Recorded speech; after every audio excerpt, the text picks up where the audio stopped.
রাতে কে জানি আমার হিসু করার জায়গায় ব্যথা দিয়ে থাকে, কিন্তু কিছুই বুঝতে পারি না। কারণ আমার রাত 12টার পর এতটাই ঘুম ধরে যে কখন কি হয় জানি না। সকালবেলা উঠতেই পারি না ব্যথার কারণে। আজও আমার একই অবস্থা হলো। আমি বুঝতে পারছিলাম তলপেট ধরে নিচের দিকে ব্যথার জন্য শোয়া থেকে উঠতে পারছিলাম না। তবে হাসিব আমাদের বাসায় এসেছে থেকে এমন হচ্ছে। তবে হাসকি আমার সাথে রাতে ওইসব কাজ করে। হাসিব হচ্ছে আমার মামাতো ভাই। আমি অনার্স 3rd সেমিস্টার আর হাসিব অনার্স প্রথম বর্ষে। সে আমার 1 বছরের ছোট। তাদের গ্রামের বাড়ি থেকে কলেজের দূরত্ব বেশি হওয়াতে সে শহরে এসে আমার বাসায় থাকে। আমাদের বাসায় আমার বাবা মা, বড় ভাই ও বড় ভাবি থাকেন। হাসিব গেস্ট রুমে থাকে। আগে কখনো এমন হয়নি। যখন থেকে হাসিব আমাদের বাসায় থাকা শুরু করেছে তখন থেকে প্রতি রাতে আমার হিসু করার জায়গায় ব্যথা করে।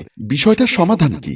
না পারবো বলতে মাকে, না পারবো বলতে ভাবিকে, আর হাসিবকেই বা কিভাবে বলবো? সে তো আমার মামাতো ভাই হয় আর 1 বছরের ছোট। তাকে সব বলা কি ঠিক হবে? আমি যখনই খাটের উপর শুয়ে শুয়ে কথাগুলো ভাবছিলাম তখন দেখলাম দরজার পর্দার ফাঁক করে হাসিব আমার রুমে আসলো। হাসিব বলল, আপু কেমন আছো? হ্যাঁ ভালো আছি, তুই কেমন আছিস? হ্যাঁ আমিও ভালো আছি, কিন্তু তোমার শরীর খারাপ নাকি? এখনো শুয়ে আছো?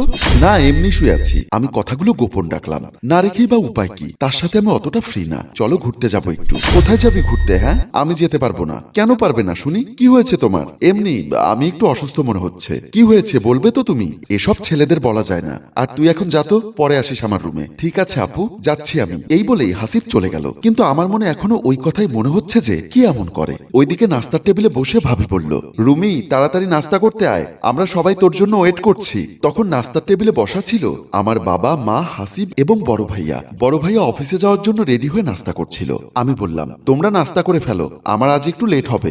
নাস্তার টেবিল থেকে মা বলল, কেন তোর লেট হবে? প্রতিদিন এত বেলা করে ঘুম থেকে উঠলে শরীর তো খারাপ করবে। মায়ের পাশে বসে নাস্তা করছিলেন বাবা। বাবা বলল, মেয়েটা সারা রাত ধরে লেখাপড়া করে, একটু লেট করে উঠলে সমস্যা? তোমার লাইফে মেয়েটা নষ্ট হয়ে যাচ্ছে। ছেলে মেয়েকে আদর করো সেটা ঠিক আছে, কিন্তু অতিরিক্ত আদরের কারণে কারণে ছেলে মেয়েরা নষ্ট হয়ে যায়। বাবা তখন মাকে খোঁচা দিয়ে বলল, তোমার বাবাও তো তোমাকে অনেক আদর করত, তুমিও কি নষ্ট হয়ে গেছো? মা এবার বাবার দিকে তাকিয়ে রেগে মেগে বলল, আমি নষ্ট না হলেও তোমার সংসারে এসে আমার জীবনটাই নষ্ট হয়ে গেছে। ভাবি বলল, মা বাবা আপনারা কি সারাক্ষণ শুধু ঝগড়াই করবেন? আপনাদের এমন ঝগড়ার কারণে আমরা আপনাদের কাছ থেকে কি শিখছি বলুন তো? ঝগড়া কি আমি করি? তোমার শাশুড়ি হচ্ছে একটা ঝগড়াটে মহিলা। মা বসা থেকে দাঁড়িয়ে বলল, তোমার সাথে নাস্তা করতে বসাটাই আমার ভুল হয়েছে। বলে নাস্তার প্লেটটা নিয়ে মা ড্রয়িং রুমের দিকে চলে গেল। বাবাও মায়ের পেছন পেছন নাস্তার প্লেট হাতে নিয়ে যেতে যেতে বলল, এই শোনো না, রাগ করো না প্লিজ। মা আর বাবার এমন খুনসুটি দেখে বড় ভাই হাসিব এবং ভাবি হাসতে লাগলো। এর মধ্যে বড় ভাইয়ের নাস্তা করা শেষ হয়েছে। বড় ভাই বলল, আসিফ তুই বসে নাস্তা কর, আমার অফিসে লেট হয়ে যাচ্ছে। আমি গেলাম। ভাবি বলল, অফিস থেকে আসার সময় মনে করে নিয়ে এসো। বড় ভাই বলল, কি?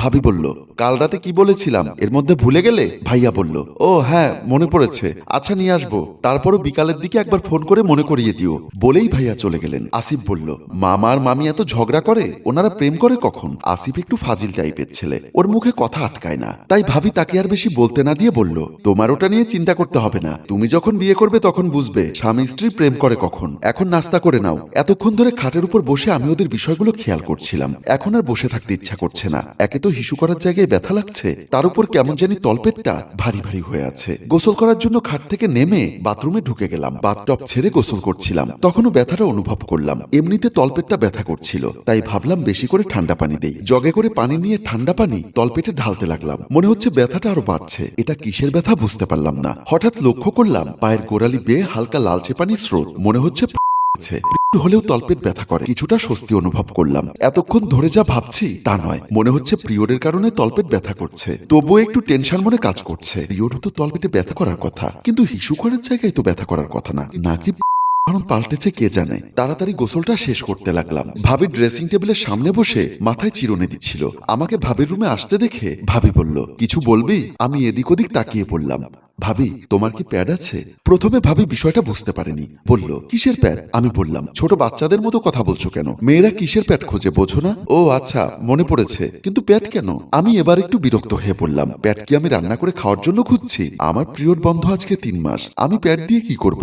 আর তোর যে প্যাড শেষ হয়ে গেছে সেটা তো জানতি, তাহলে আগে থেকে এনে রাখিসনি কেন? আমি বললাম, আমার তো লাগে প্রতি মাসের 26 তারিখে, কিন্তু এ মাসে এত আগে লাগবে সেটা জানতাম না, থাকলে দাও না ভাবি। ভাবি বলল, বললাম না আজ 3 মাস মাস ধরে আমার বন্ধ, তাই লাগে না। তুই এক কাজ কর, মায়ের রুমে এক প্যাকেট আছে, ওটা নিয়ে নে। আমি বললাম, মায়ের রুমে আছে সেটা তুমি জানো কিভাবে? গতকাল রুম ঝাড়ু দিতে গিয়ে খাটের নিচে লাগেজের চেন খোলা ছিল, চেন লাগাতে গিয়ে লাগেজের ভেতর দেখেছিলাম। মায়ের কাছ থেকে এটা আনতে কেমন লাগে না? লজ্জা পাওয়ার কি আছে? মেয়েদের এটা লাগে, এটা স্বাভাবিক বিষয়। তোর মাকে কিছু বলার দরকার নেই, সোজা গিয়ে লাগেজের চেনটা খুলে নিয়ে আয়। আমি আর কথা না বাড়িয়ে মায়ের রুমের দিকে গেলাম। মায়ের রুমে এসে দেখি মা ও বাবা দুজনে শুয়ে আছে।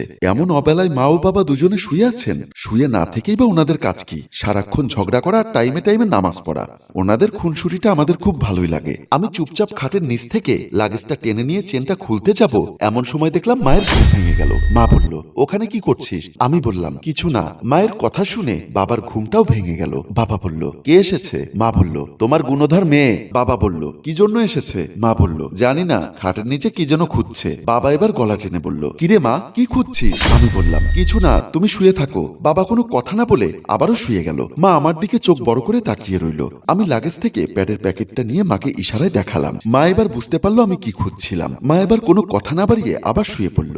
আমি প্যাকেটটা নিয়ে আমার রুমের উদ্দেশ্যে চলে গেলাম। বিকালবেলা বাথরুমে ঢুকছিলাম প্যাড চেঞ্জ করতে। মেয়েরা সাধারণত দিনে দুবার প্যাড চেঞ্জ করে, কিন্তু বাথরুমে ঢুকে বুঝতে পারলাম আমার পিরিয়ড হয়নি। সকালে গোসলের সময় যেটা লালচে রঙের পানি স্রোত দেখেছিলাম, ওটা মনে হচ্ছে আমার কাপড়ের রং। পিরিয়ড হলে তো প্যাডের চিহ্ন দেখে বোঝা যেত। তাহলে কি আমি যেটা ভাবছি সেটাই? প্রতিদিন রাতে কেউ আমার রুমে এসে আমার অজান্তে আমার সাথে খারাপ কিছু করে? ভাবতে ভাবতে এমন সময় মনে পড়লো, আসিফ যে প্রতিদিন আমার রুমে দুধ নিয়ে আসে আমাকে দেওয়ার জন্য, ও কি কিছু মেশায় নাকি? না, আজ দেখবো কি হয়। বাথরুম থেকে ফ্রেশ হয়ে বের হয়ে গেলাম। রাতে খাওয়া দাওয়া শেষে বিছানায় শুয়ে আছি। আজও আবার আসিফ আসলো। দুধের গ্লাস হাতে দরজায় পর্দা সরিয়ে দাঁড়িয়ে বলল, আপু আসবো রুমে? হ্যাঁ আয়, এই নাও দুধটুকু খেয়ে নাও, তোমার অনেক ভালো লাগবে। রাখ, পরে খাবো আমি, এক্ষুনি খেয়ে নাও, না হলে ঠান্ডা হয়ে যাবে। এখানেই রেখে যা, বলছি না আমি পরে খাবো। ঠিক আছে, খেয়ে নিও, বলেই আসিফ চলে গেল। আসিফ চলে যাওয়ার পর আমি সব দুধ জানালা দিয়ে বাইরে ফেলে দিলাম। তারপর 20 মিনিট পর আসিফ আসে। আপু খেয়েছো দুধ? হ্যাঁ রে, খেয়েছি, ভীষণ ঘুম পাচ্ছে, আমি এখন ঘুমাবো, তুই যা শুয়ে পড়। আমার ঘর কথা শুনে আসিফকে দেখলাম খুব খুশি হতে। সে বলল, ঠিক আছে আপু, প্রতিদিন রাতে এভাবে 1 গ্লাস করে দুধ খাবে, তাহলে তোমার স্মৃতিশক্তিও বাড়বে এবং শরীরও তাজা থাকবে। আমি বললাম, হয়েছে, তোর এত পুষ্টিগুণ নিয়ে আলোচনা করতে হবে না, তুই এখন যা, আমার ঘুম পাচ্ছে। আসিফ খালি গ্লাসটা নিয়ে চলে গেল।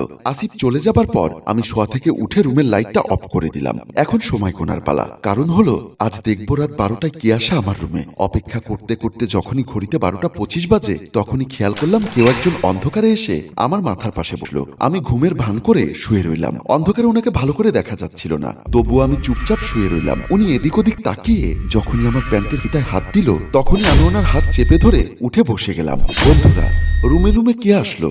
প্রতিদিন কে তাকে ব্যথা দেয়? এটা জানতে হলে আপনাকে অপেক্ষা করতে হবে আগামী পর্বের জন্য। আর কমেন্ট করে লিখতে হবে গল্পটি কেমন লাগলো এবং দ্বিতীয় পর্ব চান কিনা। আমরা আপনাদের মূল্যবান মতামতের উপর ভিত্তি করে আগামী পরশুদিন ঠিক এই টাইমে এই পেজে দ্বিতীয় পর্ব নিয়ে হাজির হব। গল্পটি ভালো লাগলে আপনার ফেসবুকে এক্ষুনি শেয়ার করে দিন। এতক্ষণ ধরে আমাদের গল্পটি দেখার জন্য আপনাকে অসংখ্য ধন্যবাদ।